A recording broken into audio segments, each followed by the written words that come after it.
तर नमस्कार मित्रांनो, मी तुमचा सर्वांचा लाडका ब्लॉगर आक्या। तर आजचा व्हिडिओ बनवायचा मुद्दा असा की काल एक मी व्हिडिओ पोस्ट केला होता की बाबा आपल्या जी गाडीवर नंबर आहे त्या गाडीवरच्या नंबरवरती कोणीही फोन करू नका। ज्यांना कोणाला माझ्याशी बोल वाटते त्याने डायरेक्ट DM ला मेसेज करा। तर कालच्या व्हिडिओमुळे आपल्याला जवळजवळ 100 मेसेज आले होते। तर प्रत्येकाच्या मेसेजचं आपण उत्तर दिलेलं आहे।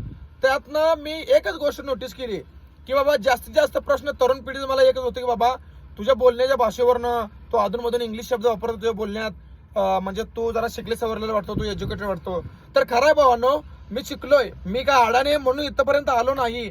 मी शिकलोय, माझी शाळा झालेली आहे कॉमर्स साईडनं 14वी, ग्रॅज्युएशन कम्प्लीट झालेलं नाही। खोटं काय बोलणार नाही आपण, जे काय असेल तुमच्या समोर आजपर्यंत खरं मांडत आलोय आणि खरंच सांगणार। ग्रॅज्युएशन कम्प्लीट झालेलं नाही, 14वी केलेली आहे आपण बीकॉम साईडनं म्हणजे कॉमर्स साईडनं। आणि आपल्याला नाद होता भरतीचा आणि भरतीचं प्रॅक्टिस करायला लागल्यानंतर पडला कोरोना, 2 वर्ष वाया गेली माझी।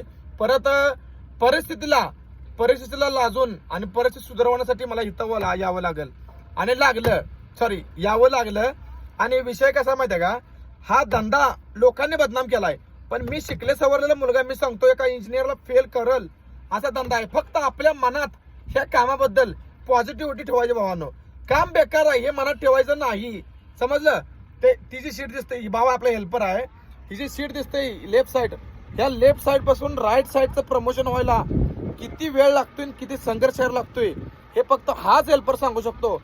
हेल्पर होऊन मी ड्रायव्हर झालोय, मी आता सांगू शकत नाही, पण सध्या त्याच्या मनाची मनस्थिती आणि त्याच्या तोंडावर स्माइल सांगू शकते की बाबा तिथून इथपर्यंत यायला किती संघर्ष आहे आणि किती काय काय करायला लागतंय। तर मित्रांनो, हार मानू नका, कुठल्याही कामाला लाजू नका। जर आपल्याला मनी मिळत असेल तर कामाला लाजायचं नाही। तोही मुलगा शिकले सवरलेला आहे, त्याचं एक कॅम्प्युटर इंजिनिअरिंग झालेलं आहे, समजलं? मी बीकॉम न 14वी केले, त्याचं कॅम्प्युटर इंजिनिअरिंग झालंय।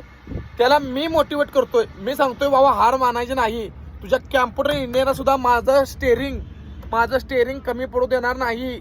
आणि खरंच आहे भावा, या स्टेअरिंगवर ठेवलेला विश्वास कधीच कमी पडू देत नाही। एकदा विश्वास ठेवून बघ, फक्त एक गोष्ट लक्षात ठेवायची भावा, ड्रायव्हिंग धंद्यात किंवा ड्रायव्हिंग क्षेत्रात जर सक्सेस होत असेल तर एका काडीचं सुद्धा व्यसन करायचं नाही। तुमच्या भावाला दात बघताय ना, तुम्ही म्हणता असाल विमल खात असाल, सुपारी ही खात नाही आपण, शिकले सवरलेलं आहे, आपल्याला सगळं समजतं। एका काडीचं व्यसन नाही, ज्याला परिस्थिती सुधारवायची आहे त्याला ही स्टेअरिंग वर आणल्याशिवाय सोडणार नाही भावानं, शब्द आहे आपला। चालतंय, चला भेटू आणि दुसऱ्या एका इंटरेस्टिंग व्हिडिओ मध्ये।